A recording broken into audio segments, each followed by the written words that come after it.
Começa agora, Café com Política. Uma realização 96 FM e Jornal da Cidade. Seja muito bem-vindo à edição número 145 do Café com Política, que tem oferecimento de Brambila, acreditando no futuro. Eu sou o economista Reinaldo Cafeu e comigo aqui na bancada o jornalista Ricardo Bizarra. Bom dia, Bizarra. Bom dia a todos. Também João Jabur. Bom dia, Jabur. Bom dia, Cafeu. Bom dia a toda a nossa grande audiência. Meu futuro assessor, mas agora consultor, Kleber Santos. Eu falei assessor semana passada, é que eu já estou querendo te contratar, né? Quando eu tiver uns 90 anos, eu quero entrar na política. Vai que você tem futuro, hein? Tem chance. Bom, e hoje recebemos... Bom dia, né? Bom dia para você, bom dia. Bom, recebemos aqui com muita alegria o ex-vereador, o Benedito Roberto Meira.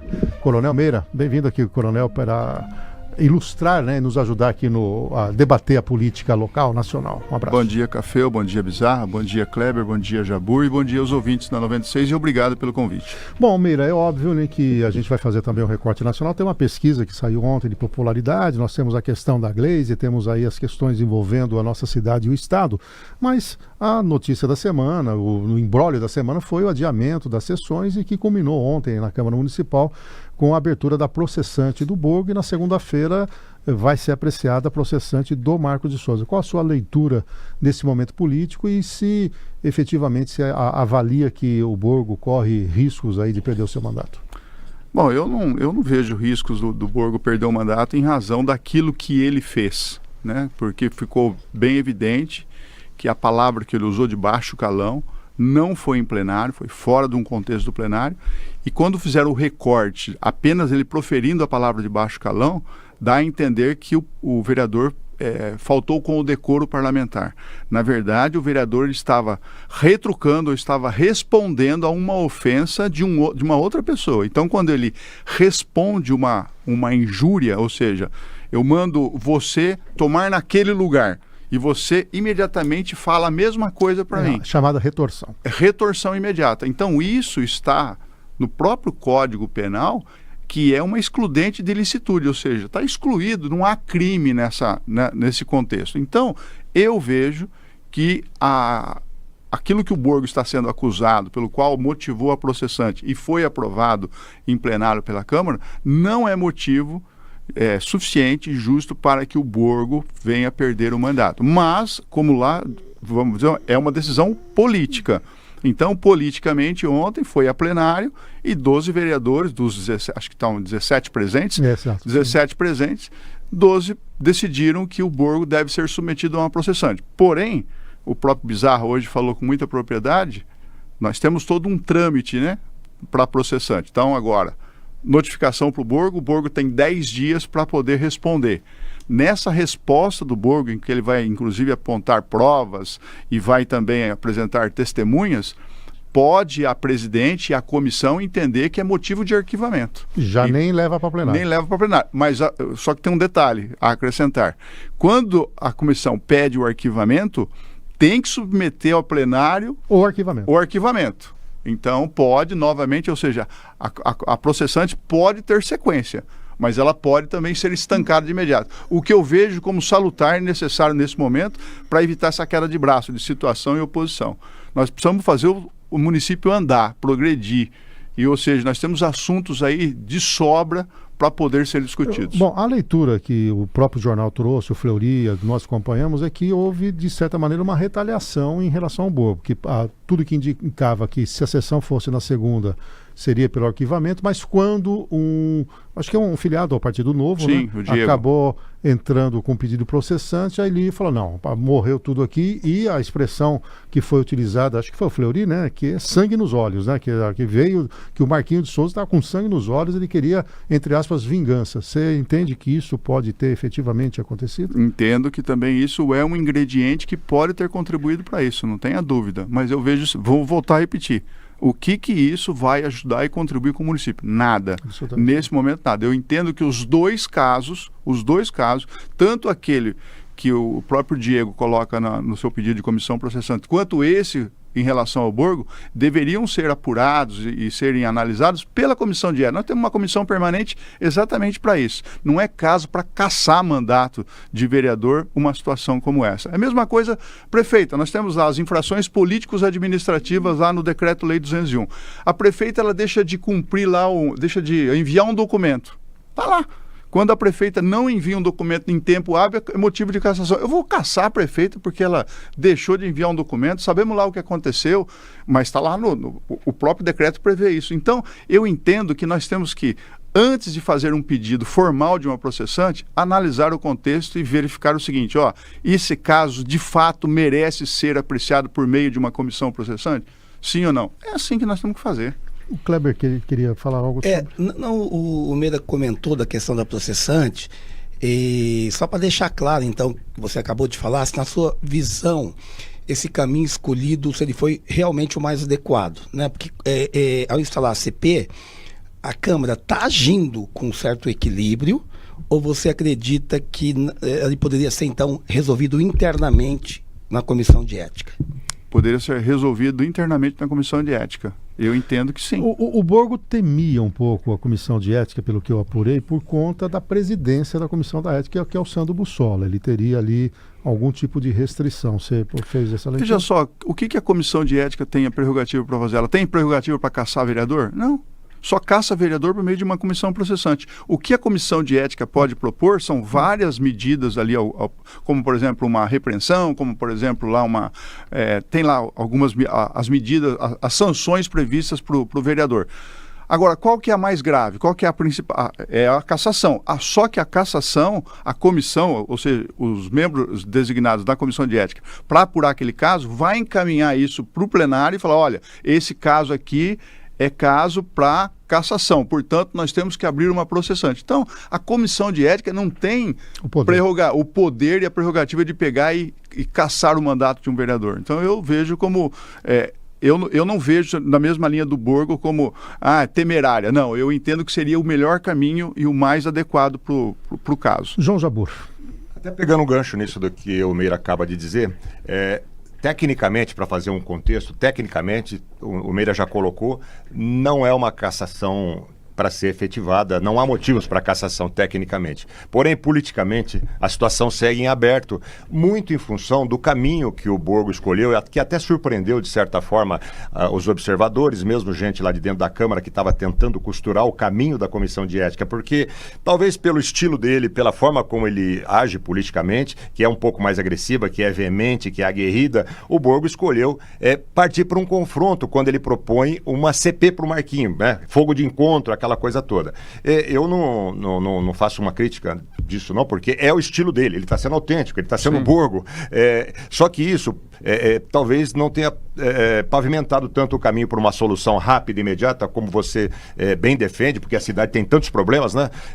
E isso joga para agora para um segundo tempo. Nós temos aí um prazo aí de 2, 3 meses, não é, Meira, que dura uma CP, e nesse meio tempo os vereadores contrários ao Borgo, que é uma grande parte lá, vai monitorá-lo, vai meio que ter uma queda de braço com ele, vai observá-lo, enfim, que é o que eles estão dizendo, inclusive, e se o Borgo não se comportar, entre aspas, de uma forma que eles consideram uma forma democrática, civilizada, para não falar outras coisas, eles podem caminhar a decisão para algo mais drástico, e aí ser uma decisão meramente política, porque de fato o que o Borgo fez é um motivo para uma punição, porque é um fato, está materializado, mas uma punição branda na Comissão de Ética, possivelmente, uma suspensão, uma advertência, né? Mas foi estabelecido um confronto, e esse é o problema. Esse assunto podia ter sido solucionado essa semana, e a própria Estela, que é da oposição e é próxima ao Borgo, tentava costurar isso. Depois, em determinado momento, ela parou e esperou a decisão do plenário que ocorreu ontem. Tanto que ela votou contra e vai presidir, né? E agregando ao que você falou, o Borgo traz à tona algo que as entrelinhas já trouxe no passado, que foi a questão de que o governo ficaria de olho em qualquer deslize. Ele está usando esse gancho para dizer, olha, eu posso ser um perseguido político, entre aspas, aqui, porque eu acabei, entre outras palavras, ele deu o gancho para um eventual trabalho mais duro aí. Talvez tenha faltado um pouco essa habilidade aí para dar uma contornada de início. Eu não sei se você faz... Eu não sei, desculpe, antes do Meira comentar isso, eu não sei nem se o Borgo, o Borgo, lógico, enxerga todos os cenários possíveis, mas eu não sei nem se ele optaria por essa solução mais negociada, mais rápida, talvez até, como eu disse, pelo próprio estilo dele, pelo próprio compromisso que ele tem com o eleitorado dele, de sempre ir para o enfrentamento das questões, por talvez também estar indignado de tal forma que não admite qualquer negociação, escolher um caminho mais difícil, mas eu acho que ele, de certa forma, preserva a essência dele, o que é o Borgo. O Borgo é confronto, o Borgo é microfone, ele é beligerante. É denúncia, é beligerante, exatamente. Isso não é demérito para ninguém, é um estilo político, né? E é bom que haja diversos estilos políticos no quadro aí da Câmara Municipal. Mas eu acredito, pessoalmente, que lá na frente, e até pela comissão que foi formada, com 2 que votaram contra, a Estela e o Júlio César, e 1 que votou a favor, você já sinaliza para uma solução um pouco mais negociada. Desde que o Borgo ajude, segundo o entendimento da bancada de situação. Até a escolha da Estela como presidente já parece sinaliza que pode... para isso. Qual a tua leitura, Meira?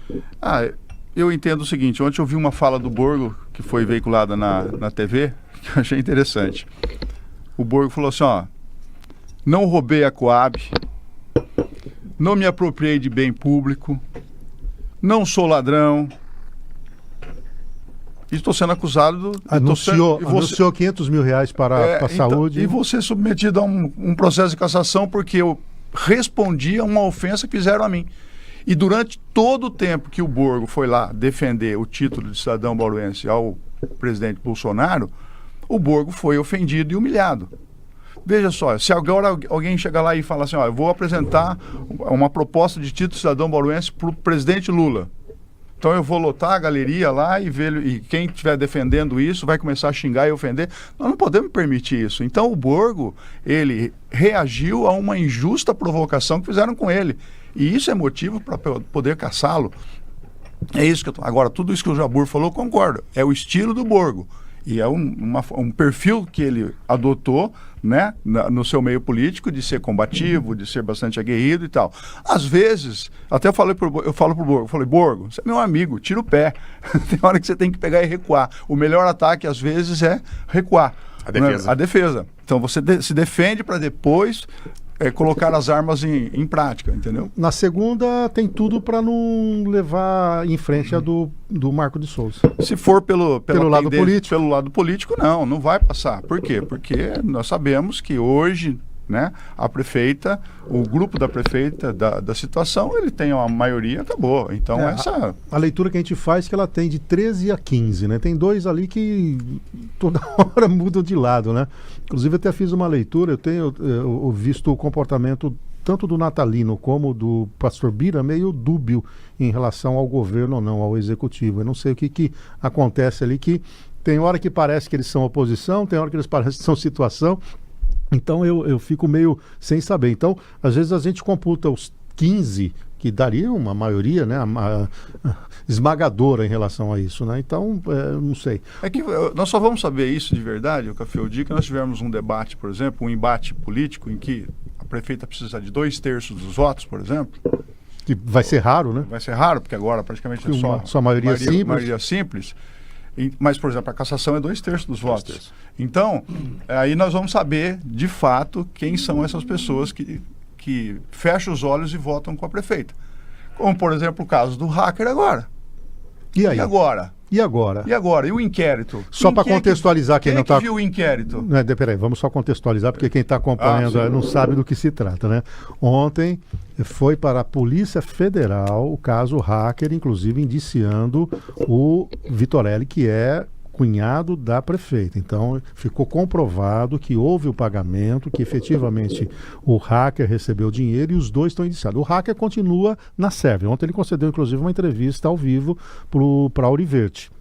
dizendo que ele está sendo perseguido, que depois que ele denunciou o Kassab, a vida dele mudou por completa, pediram para ele não avançar com coisas no passado, quer dizer, ele continua dizendo e mais reafirmou que efetivamente foi contratado. E agora o cunhado da prefeita está sendo indiciado. O que você está trazendo à tona é como é que fica esse caso que foi apontado aqui e agora tem a efetiva comprovação de que há indícios, tanto que vai levar em frente o processo. Qual foi a motivação do cunhado da prefeita contratar um hacker para atacar um jornalista e uma vereadora? Aí que estava... É uma comissão especial de inquérito? Mas essa comissão especial de inquérito apurava o quê? Quem que é o Vitorelli? O Vitorelli é cunhado da prefeita. Onde ele mora? Ele morava dentro da casa da prefeita. Então eu pergunto, a prefeita foi ouvida nesse inquérito? Eu não sei. A hora que nós conseguirmos a cópia, eu vou tentar buscar a cópia. Não só eu, como outras pessoas já estão tentando buscar a cópia. Porque é possível, o inquérito é aberto, ele não tem segredo de justiça. Quem foi ouvido nesse inquérito? Por que esse inquérito foi feito em São Paulo? Porque lá tem uma delegacia especializada contra crimes cibernéticos. Ponto. Para onde vai esse inquérito agora? Para uma vara da Justiça Federal de São Paulo ou vem para a vara da Justiça Federal de Bauru? Quem é o representante do Ministério Público Federal que recebeu o inquérito e vai agora, obviamente, pedir, porque ele pode pedir, antes dele oferecer a denúncia, ele pode requerer diligências? Por que se o nome da prefeita foi citado no relatório do delegado da Polícia Federal, a prefeita foi ouvida para ela se manifestar? Porque ela fala, eu não tenho nada a ver com isso. Tudo bem, é o direito dela. Agora, não tem nada a ver, mas por que o Vitorelli, que nunca conheceu Nelson Itaberá, que nunca tinha ouvido falar em Estela Almagro, vem e contrata um hacker para invadir a rede social e se mantém como tesoureiro do PSD, né? Então são coisas que são determinados questionamentos que a gente tem que fazer. E isso pode dar uma outra direção para esse caso. E pode, porque vamos imaginar que tenha um efetivo envolvimento da prefeita. E aí? O que pode acontecer na nossa cidade? Podemos ter uma reviravolta na cidade. E isso não é bom para o município. Exatamente. É horrível. Existe agora a fase do Ministério Público, né? Que é mais um período para se questionar tudo isso que você está colocando e se apurar o que talvez possa estar faltando, se é que está faltando alguma coisa para ser apurada. Então, há tempo ainda, esse caso ainda vai render muito, vai dar muito o que falar. Kleber. Meira, olhando já para o futuro, para as eleições do ano que vem, as eleições estão chegando aí, você, na sua opinião, esse clima eleitoral que já vai surgindo, em que medida que isso pode impactar no desfecho dessa processante do Borgo? Você fala em relação às eleições do ano que vem, de ano deputado. Que vem? Exato. Olha, eu penso o seguinte, nós temos que ter um consenso, eu acho que é difícil ter consenso, mas nós temos que tentar chegar a um consenso de um nome ou dois nomes no máximo para a cidade de Bauru, porque senão nós não vamos conseguir... Só tirar uma dúvida, eu acho que o que ele está querendo colocar, porque o Borgo é potencial candidato a deputado. Isso. Ele não esconde. É nessa linha que ele está falando. E eu não sei se ele for cassado, se ele se torna inelegível. Isso que eu queria dizer, assim, o impacto. Entendi. Eu entendo. Se isso mexe no tabuleiro dos possíveis candidatos. Lógico, se o Borgo for eventualmente cassado, não tenha dúvida que muda, porque nós vamos perder uma liderança aqui no município. Que aí ele vem trabalhando essa questão ideológica. Ele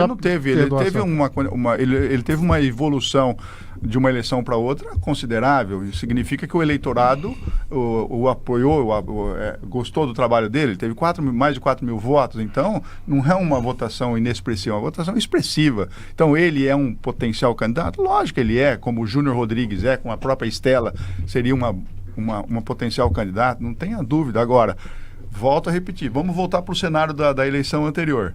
Eu saí candidato, o Raul saiu candidato, a mãe da prefeita, a senhora Lúcia, saiu candidata, nenhum foi eleito. E aí nós tivemos votos aí de outros candidatos da igreja, do partido tal, do fulano de tal, que pulverizaram e captaram votos nossos aqui. Então, só, por exemplo, uma pessoa ligada à igreja teve 5 mil votos aqui. Eu nunca vi esse deputado aqui. Mas ele mandou emenda. É lógico que ele manda emenda, é prerrogativa dele. Ele vai lá e fala assim, vou mandar uma emendinha lá para Bauru de 50 mil, 100 mil reais. Para com isso. Então, é horrível esse cenário pra gente, sabe? Então, aí mexe o no afastamento do Borgo, lógico que compromete muito. Mas, legalmente ele poderia concorrer sim, viu? Primeira instância, entraria com recurso. E além do que ele vai judicializar se ele for cassado. Não tenha dúvida. E vai voltar, porque não tem argumento. Eu acho que pela justiça ele volta. Deixa eu só esclarecer aqui, tem muita gente perguntando, porque, inclusive o Marcelo, porque o Segala votou favorável à processante. O Segala ontem, eu vi a declaração dele, ele votou com declaração, está dizendo, eu vou manter a minha coerência. Ao longo dos meus mandatos, eu defendi que ninguém precisa ter medo de uma processante, quer da prefeita, quer de um vereador, porque é o momento da defesa. Ele falou, eu vou manter minha coerência. Pode ser o Zé, o Antônio, a Maria, por quem quer que seja.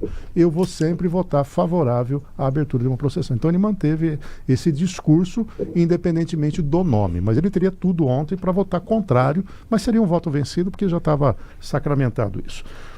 A Rosângela pergunta, Meira, quem é que você apostaria as fichas aí para deputado, né? Tem o Rodrigo Mandalite, o Júnior Rodrigues, o Raul, a Chiara, a própria Estela. Não sei se você tem intenção também de concorrer o ano que vem. O partido já me fez uma proposta, nós estamos maturando, né? Mas eu penso o seguinte, eu já tive uma experiência recente. Não é fácil. Normalmente o partido quer você como candidato para ajudar outro. Para ajudar alguém que já está eleito. É para ajudar a reeleição de alguém. Mesmo porque, né, o deputado, principalmente o deputado federal, né, é o que garante o fundo partidário. Então, né? Por exemplo, o Partido Novo tinha aquela, nós não vamos usar recurso do fundo eleitoral, nem do fundo partidário, porque são dois fundos, né? Uhum. O fundo eleitoral, que é específico para a eleição, e o partidário, que o partido recebe mensalmente uma cota lá do governo federal. Só que essa cota do governo federal, que é o fundo partidário, o Novo é um partido que menos recebe hoje. Por quê? Porque ele tem menor representação política hoje na Câmara Federal. Então o Novo acordou para isso. O Novo falou, peraí, nós precisamos aumentar o nosso número de deputados federais. E tem potenciais candidatos aí, eu acredito que o Novo vai fazer uns 3 ou 4 candidatos dessa vez. Só que é o seguinte, eles querem o Borgo, por exemplo, para ajudar. Eles querem o Meira também para ajudar. Por quê? Porque quanto mais voto nós temos na somatória, eu vou fortalecer o nome daqueles. Então, eu vou dar um exemplo.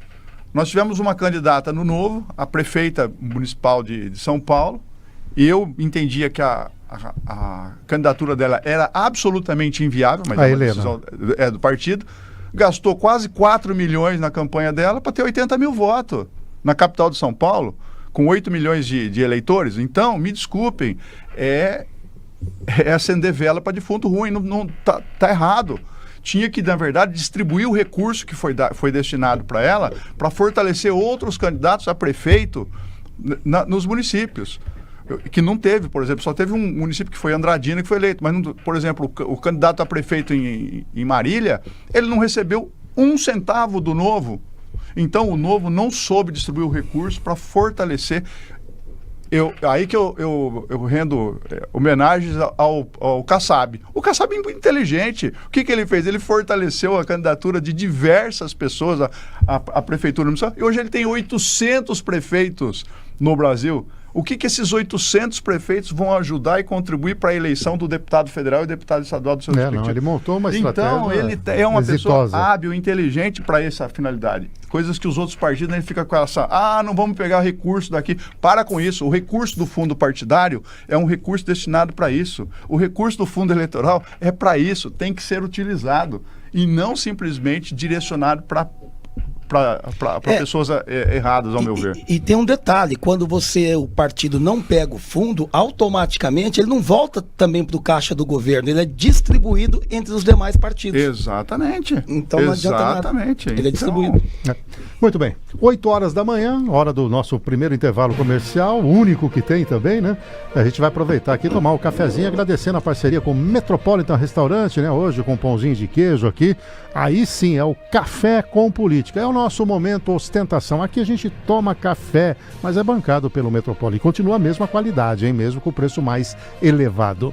Bom, antes da gente fazer o recorte nacional, o Jabor, nós temos 2 temas importantes aqui da cidade, né? Dá uma contextualizada pra gente. Sim, diz respeito ao executivo, a prefeita Suelen Rosim esteve em Brasília ontem, no Ministério das Cidades, falando com o ministro Jader Barbalho Filho. na tentativa de prorrogar o prazo de uso dos recursos a fundo perdido que vieram já há muitos anos para a estação de tratamento de esgoto, para a construção dela. Como isso virou uma novela, um imbróglio, o prazo correu, basicamente metade desses recursos foram usados, o recurso total, Meira, eram 120 milhões, alguma coisa assim. 118 milhões foram utilizados 60 e tem 58. Tem 50, e nós corremos o risco de perder esses 50 se não houver essa prorrogação de prazo, né? Segundo a informação que eu obtive lá até agora de manhã, antes de começar o programa, parece que o aceno foi positivo, favorável, mas isso é algo a se conferir. E o outro assunto é que a prefeita também esteve em São Paulo, conversou com uma secretária do governo Tarcísio, uma mulher de confiança dele, e uma conversa que teria sido dura, inclusive, com o governo do estado, querendo que no processo de terceirização do tratamento de esgoto aqui seja incluído também a água, o serviço de água em Bauru. E isso causa um impacto grande, porque não está previsto no edital, não está prevista na licitação. Seria o quê? O DAI para a Sabesp, por exemplo? Na prática seria não ir para a Sabesp, mas ser terceirizado como foi a Sabesp, né? Ser privatizado como foi a Sabesp, mas o pacote fechado. Esgoto e água, e não só esgoto como o governo está fazendo no atual processo licitatório, incluindo lá a drenagem também nas Nações Unidas, né? Então, a conversa me parece que foi isso a se apurar ainda, uma conversa até mais ríspida, porque a secretária teria sido muito incisiva com a prefeita, que inclusive deve conversar com o governador Tarcísio sobre isso, talvez até em tom de reclamação da forma como ela foi abordada. Isso tudo, eu repito, extraoficialmente para se conferir. E aí, né, Meira, sempre houve essa especulação de que o DAI estava fazendo o corpo mole para chegar um momento, falar, vamos terceirizar tudo. Qual que é a tua leitura disso? Olha, primeiro que a proposta de concessão dela, da forma como foi feita, eu acho equivocado. Por isso que eu entrei até com um pedido de impugnação. Por quê? Como é que você vai fazer uma concessão de uma parte de um serviço? Eu tenho um departamento que cuida da água e do esgoto. Eu vou lá e faço a concessão somente do esgoto. Eu estou dividindo a autarquia. Você continua com a água e o esgoto eu vou passar para a iniciativa privada. Peraí, mas para a iniciativa privada como é que vai receber? Ela depende da arrecadação da água. Então é uma coisa que é incoerente. O que a secretária, na verdade, está cobrando da prefeita, se realmente isso que você acabou de falar, Jabur, procede, vamos dizer assim, é coerente, porque fala assim, ou você faz o pacote completo, ou então você não faz, entendeu? Porque da forma como está, porque eu acredito que a secretária também, que deve, se porventura advertiu ou conversou com a prefeita nesse tom, é porque o Tribunal de Contas tem tudo para impugnar de vez o edital conforme, porque não foi só o Meira que apresentou um pedido de impugnação. Própria uma empresa interessada. A EGEA. Uma empresa, né, que é uma grande no mercado, ela mesma está enxergando que o edital colocado na praça, 70% dele é critério subjetivo, depende de uma análise de uma comissão. Ao contrário do edital da PPP que foi lançado ontem, que é exatamente o oposto. Exatamente, que é o objetivo. Da iluminação. Da iluminação. Que é o objetivo. Então, o que eu entendo é o seguinte, ou a prefeita agora, ela desiste da concessão do esgoto e continua... Será uma perda política enorme depois de tudo que foi feito. Porque daí ela Câmara, vai ter que dar continuidade à construção obra, da estação, e tem dinheiro para isso, e mantém a autarquia DAI, ou então ela vai ter que fazer um pacote fechado e colocar tudo na mesma... No mesmo edital e conceder água e esgoto. Com reação dos funcionários. Que é o objetivo hoje dos governadores e de presidente da República. O que eles querem hoje? Olha, isso passa para a iniciativa privada. Isso não é problema de prefeito querer abraçar. Até porque gasta muito recurso federal e estadual em época de ajuste fiscal, de desequilíbrio fiscal. E a questão toda é que esse tema não foi debatido com os eleitores, não há sociedade mobilizada para tanto, vai ter uma reação do sindicato, ou seja, o horizonte para uma estação de tratamento de esgoto em Bauru está cada vez mais distante. Com mais um detalhe, a judicialização da COM, né? Ninguém fala muito nisso, mas a COM judicializou porque ela foi afastada, né? E é um imbróglio também, porque há 1000 recursos, isso demora anos na justiça às vezes. Então mesmo que ela resolva mudar edital, não sei, fazer por conta própria, ainda tem que resolver o problema com a COM, quer dizer, é um horizonte E difícil. A COM não deixa de ter razão. Por quê? Nós sabemos que o projeto executivo que foi colocado, ele apresentou inúmeros problemas. Mais de mil apontamentos. Mil apontamentos, chama 1000 desenhos. Cada desenho que a gente fala é um aditivo, porque é uma correção na obra que eu tenho que fazer. E essas correções foram feitas ao longo do tempo. E quem que fez a correção? A Com. E a Com falou assim, peraí, eu sou culpada de ter provocado esses aditivos? E mais um detalhe importante aí a ser apurado e a ser discutido num outro programa. A Com, ao que consta, lá em 2014, quando o edital chegou até ela teria alertado o governo municipal, na época, que teria dado o seguinte despacho: sigam com o processo. Eu vi esse despacho. Pois é. Esse despacho existe. Era então para ter paralisado. Era para ter paralisado lá, porque a seguiu. Com, quando viu o projeto, ela falou, peraí, eu não consigo dar, eu não consigo executar isso aqui, eu não consigo dar continuidade a isso aqui. E quem deu esse aval está no IBAMA hoje. Não há dúvida, foi o prefeito. Rodrigo Agostinho, sim, era ele. Siga do jeito que está. Siga do jeito que está, nós não podemos parar, nós temos que dar continuidade, nós precisamos terminar essa obra. Então tá bom, hein?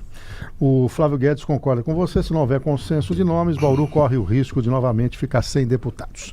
Bom, então esses dois casos, hein, Jabur, vão nortear aí o dia a dia político, né? Quer dizer, a questão do fundo, do dinheiro lá de Brasília, mas principalmente agora esse posicionamento do governo do Estado, né? Com toda a visão que o Tarcísio tem de privatização, de ter colocado a Sabesp, não vai ser tarefa fácil convencê-lo a mudar o modelo aqui, ou manter o modelo que está aqui. Dois grandes abacaxis para o governo, mais dois. Muito bem. Bom, 8h14, a gente quer fazer um recorte também nacional. Antes de entrar na pesquisa de popularidade, o que vocês acharam da nomeação e dessa celeuma aí, Meira, em relação a Gleisi Hoffmann e aquela colocação lá do Lula? Veja, quem repercutiu muito negativamente foram os veículos, inclusive as mulheres, né? Por exemplo, da Globo News, todas elas criticaram aquele posicionamento dele lá de falar, né, que estava nomeando uma mulher bonita para negociar. Pode ser até que ele tenha tido outra intenção, mas o tiro saiu pela culatra. Na verdade, eu acho que ele colocou muito mal a palavra. Ele podia falar, eu estou nomeando uma mulher competente, capacitada... Que é o que esperavam, né?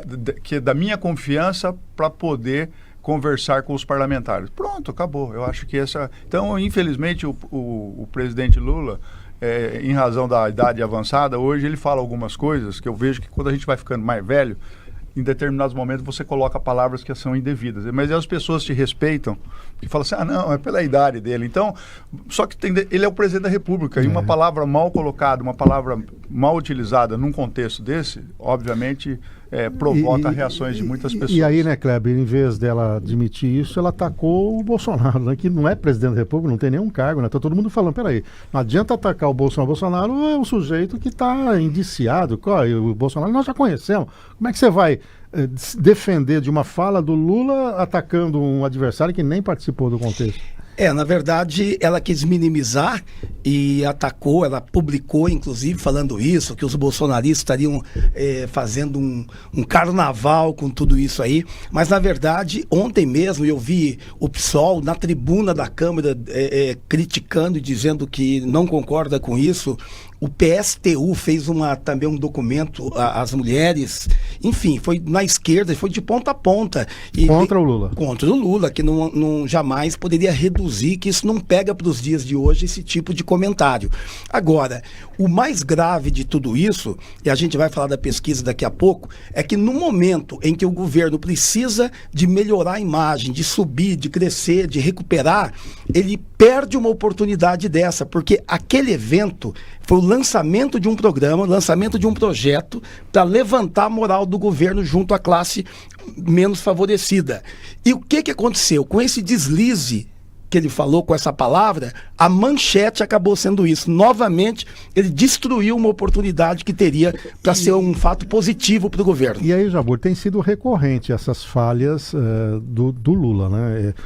Vou pegar o caso recente do Trump, né? O Alckmin, o Haddad, negociar, né? As tarifas 25, nós vamos perder 1 bilhão, nós vamos sentar na mesa. Aí ele vai para um evento, que agora saiu imagem lá que foi um apoio meio que ensaiado, e ele chega, se o Trump bater forte, nós vamos também, não é assim, porque eu aprendi a não baixar cabelo. Quer dizer, você tem eu me vejo a imagem assim, né? O gerente da empresa tentando motivar a equipe, negociar com o fornecedor para dar mais matéria-prima, um preço melhor. Aí o dono da empresa vai na imprensa e fala, esse fornecedor é uma desgraça. Que não sei. Me parece que é isso ali. E não há Sidônio da vida que acerte a comunicação do governo.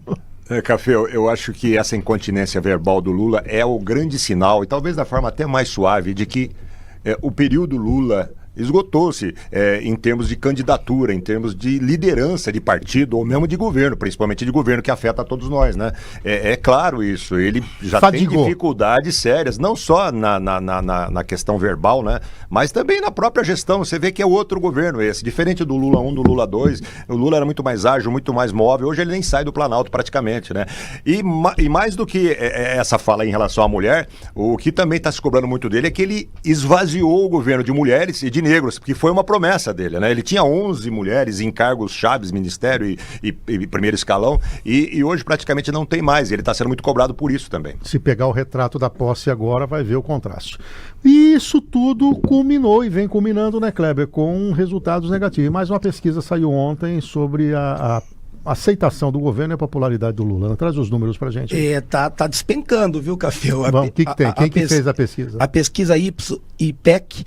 A Ipsos comprou o IPEC. IPEC, para quem não sabe, era o Ibope. Então é um grande instituto de pesquisa, divulgada ontem. Então a avaliação negativa do presidente atingiu 41%. Ele caiu mais 7 pontos percentuais na comparação com dezembro de 2024. Ruim ou péssimo, 41%, antes era 34%, regular 30%, ótimo ou bom, 27%. Se você fizer uma conta aqui, ruim ou péssimo, você jogar 15% aqui, dá 56% aproximadamente. A desaprovação aumentou para 53%, principalmente preocupação com a economia. Mais da metade agora. Exatamente. E também foi detectado um dado bastante preocupante para o governo, que a velocidade que ele está caindo nos setores que formam a base de apoio eleitoral do Lula. Então, que é a classe D e E. Isso. Então, olha, quem declara ter votado em Lula na eleição de 2022, a avaliação positiva caiu para 52%. Era 64%. Positivo de quem votou nele. Exato. E no Nordeste caiu para 37%. Então era 50%. Então lá no Nordeste está caindo também. E quem possui renda familiar mensal de até um mínimo caiu para 34%, 55% desaprovam a maneira como Lula administra o país. Então, a forma como ele está governando caiu para 55%. E aqui tem um dado também importante, que é quem declara que votou nele na eleição de 2022, a forma de governar, é outra coisa. Caiu, quem declara ter votado nele, 82%. Então é muito na forma de governar, né? Então, assim, ele está em queda livre e é o que se vê. Se ele não mexer aí, não é só comunicação, né, Café? Não. Não é só comunicação. E aí, Meira, quando a gente olha também que a questão econômica, né, o mês de fevereiro foi a maior inflação para o mês de fevereiro em 22 anos. E 61% de dispersão já contamina todos os preços. E nós temos vários reajustes esse ano, que quando você olha... Qual é o problema de uma inflação mais alta do período anterior? Que reajustes de contratos anuais, você também carrega o que a gente chama da inércia da inflação. Esse era o grande mal antes do plano real, né, que era mensal, né? Agora é anual. Então, os aluguéis sobem mais, né? Aí vai ter reajuste da energia, sobe mais, porque você olha a inflação passada, e quando ela ultrapassa 5, você está realimentando a inflação. Só para te dar um parâmetro, está dando um acumulado em 2 meses de inflação, 1,47%. A meta é de 3%, a meta central. Ou seja, em 2 meses, nós já temos inflação da metade praticamente da meta. E se nós pensarmos que o limite máximo é 4,5%, você tem já 1/3. Ou seja, teria que acontecer algo muito importante daqui para frente para os preços caírem ou até ter deflação. E além disso, você tem um problema do engessamento da economia, que certamente a semana que vem tem reunião do Copom, vai ter uma alta de novo na taxa de juros, né? Não sei se vai dar tempo, né, do Lula reverter tudo isso, a não ser, né, que ele faça uma aventura aí do ponto de vista de liberar dinheiro. E o que é pior, viu, Jabor? Esse negócio do crédito do consignado privado, ele tem 2 viés. Um positivo. Pode pegar um super endividado que vai usar desse consignado para ter lá. O que é essa mudança? Antes você precisava ter um convênio do sindicato né, e uma autorização da empresa para que houvesse um consignado, que é o desconto na folha do setor privado. Hoje não. A partir dali, um microempreendedor individual, uma empregada doméstica, um trabalhador na CLT, você tem um potencial de mais de 40 milhões de pessoas, podem espontaneamente pegar um consignado. Então pensa comigo, no momento que você tem uma pressão de demanda por transferências de recursos públicos, a inflação está em alta, você vai conceder mais crédito, essas pessoas poderão ir para o consumo. Consequentemente, pressionar mais os preços. Ou seja, é o mesmo modelo que a Dilma implementou no país e levou o país a 2 anos de recessão. Então, uma leitura técnica aí é aquela coisa, salve-se o que puder, vou tentar de qualquer maneira, em 1 ano e meio, fazer essa economia andar e depois, quem assumir lá na frente, paga um preço, né? Antes do Meira falar só sobre superendividados, exatamente, vou dar um spoiler aqui, exatamente a manchete de amanhã do jornal, desse final de semana, a questão dos superendividados, de um programa que o PROCON tem, que não é tão recente, mas que está sendo muito usado como nunca para tentar resolver a situação dos superendividados. E não há uma solução, né? É dinheiro, é preciso de dinheiro, quer dizer, a situação é grave. Esse tipo de assunto não era manchete até outro dia, agora é. Meira, desculpa. O que eu vejo, de acordo com o resultado das pesquisas, veja só, essas pessoas que são pesquisadas, o Kleber sabe muito bem disso, são as pessoas que não ficam aí atentas, lendo o jornal todo dia,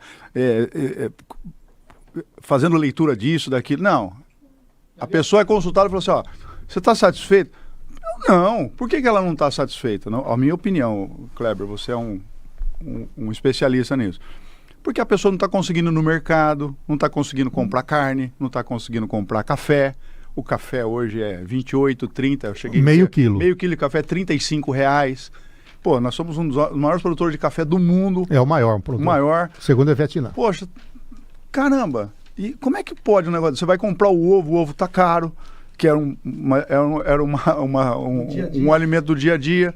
E eu fiz uma coisa que foi o seguinte, no dia 30 de dezembro, no último ano do governo Bolsonaro, eu fui num mercado aqui, ainda tinha o Macro, e eu fui lá só para correr o corredor, fui tirando foto. Você tem os preços então? Eu tenho os preços. Eu fiz logo no final do meu mandato eu tinha feito, não deu tempo de falar isso na tribuna, mas eu fiz a mesma pesquisa com os mesmos produtos da mesma marca. É 30% que houve de aumento. Então, com raríssimas exceções, você tem um alimento. Agora nós tivemos um outro incremento de aumento.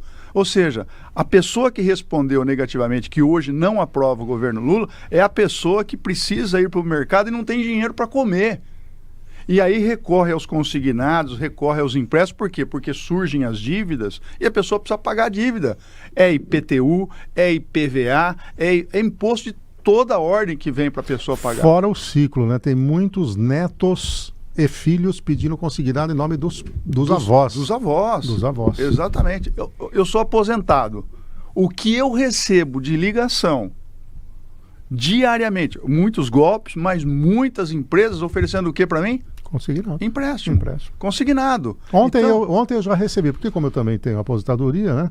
Eu já recebi várias ligações. Saiu o consignado, aí já tem uma taxa melhor, se aprovado X mil reais. Como é esse negócio de você fazer dívida para pagar dívida? Isso é um poço. Exatamente. É uma armadilha, não é? Exatamente. É a mesma coisa do cartão. Você pegar e parcelar o cartão. Eu vou pagar o mínimo. E o grande problema é a pessoa ir para o consumo com isso, né? Aí você está... porque o que gera o consumo, né? É a renda e o crédito. São as duas grandes variáveis que você tem, né? Ou você tem dinheiro ou você consegue um crédito, né? E pessoas que tenham, eventualmente, dinheiro guardado. Se a renda já incrementou, e olha, só de transferência de renda do governo federal para a população, dá quase 500 bilhões de reais por ano. Aposentadorias e pensões são introduzidas no mercado R$1 trilhão por ano. Então você tem R$1,5 trilhão de reais vindo do próprio governo. Agora você vai pôr o potencial dos consignados pode chegar a 150 bi, a 250 bilhões. Falam em 700 bi em 10 anos. Ou seja, você está transferindo renda sem produção. Boa parte não trabalha. Para serviço você não tem materialização disso. Aí você põe o crédito. Essas pessoas vão para consumo. Vão para consumo, não vai ter produto. Não vai ter produto, a inflação vai se instalar. Entendeu? Então é uma coisa, é um modelo que não se sustenta, não segura de pé, não tem jeito, né? Então é um problemão aí. Mas É aquele artigo que eu fiz, né, Jabor? Será que vai por tudo ou nada, né? Perdido por perdido o truco? É essa a questão. E sobre essa questão do preço do ovo, a charge hoje do JC, né? Ela é bem ilustrativa. O Bizarra conseguiu aí, ó.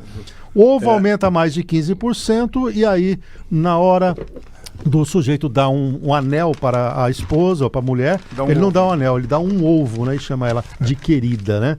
Então tá aqui, vale a pena ver tanto no site do JCNet, né? Da SAMP, como no Jornal Impresso. Bom, estamos na reta final. Meira... Os atletas que precisam de ovo, né? Que tem atleta que coma 30, 40 ovos por dia, né? E aquela lá no Big Brother, que comia 40 por dia. Exatamente. Né? O problema é quem fica perto. Meira, daqui até a próxima eleição, o que é o Meira aí? Ativo na política, continuando no partido? Eu quero continuar acompanhando a política. Eu acho que a política é uma coisa que praticamente a gente, uma vez político, depois você não perde, né, a embocadura, vamos dizer assim. Então, é um bom hábito. Eu acho que é interessante as discussões. Eu acho interessante também que muitas pessoas me procuram às vezes para pedir minha opinião. Eu acho que se pedem minha opinião é porque respeitam as minhas opiniões. Eu vou continuar participando, vou continuar ajudando. Eu tenho um desafio, eu acho que nós temos um desafio muito grande aqui em Bauru, que é a saúde pública. A prefeita, embora tenha prometido na campanha a construção de hospital, hoje não há recursos públicos municipais para a construção do hospital. Ela tem que buscar uma alternativa. Existe alternativa para a construção do hospital. Num outro momento aí eu venho aqui, eu posso até falar publicamente. Existem 2 alternativas para se construir o hospital sem mexer nos cofres públicos da prefeitura. Isso vai ser o assunto de um próximo encontro com você. Então eu entendo sim que nós temos bastantes desafios aqui na cidade e eu quero contribuir com isso, independentemente se eu sou da oposição ou não, da prefeita. Eu quero ajudar o meu município. Eu acho que a prefeita está lá no cargo porque ela foi eleita. É legítimo o cargo dela e é incontestável, acabou. Então, se eu puder ajudar, eu ajudo. Mas lógico que eu tenho divergências políticas em relação a algumas posturas dela. Perfeito. Isso não vai mudar. Rapidamente, Café, só para complementar algo que eu esqueci de dizer sobre a viagem dela a Brasília. Ela falou com o ministro das cidades também sobre o empréstimo do PAC, algo em torno de 50 milhões, que ela está pleiteando, talvez até para usar em hospital também, né? Vamos ver. Bom, o Meira é um agente político importante para a cidade e não pode mesmo esmorecer. Jabor, um abraço, até a semana que vem. Até, bom final de semana a todos. Kleber, um abraço. Um ótimo final de semana para todos. Bom, nós voltamos, né, com o Café com Política na próxima sexta-feira. Amanhã, às 7 horas da manhã, estou aqui com o Economia 360, agora com 1h30 de duração. Eu vou receber o presidente da APAS, Associação Paulista de Supermercado, o Erlon Ortega. Nós vamos falar um pouquinho dos preços, né, no supermercado. O que os supermercadistas estão fazendo para reduzir o preço. É imperdível amanhã, a partir das 7 da manhã.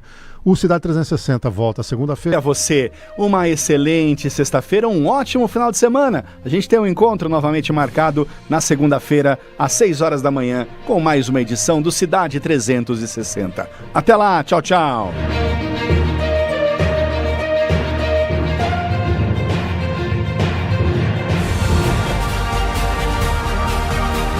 Você ouviu Café com Política. Sua dose semanal de informação e opiniões aqui na 96 FM e nas multiplataformas do Jornal da Cidade.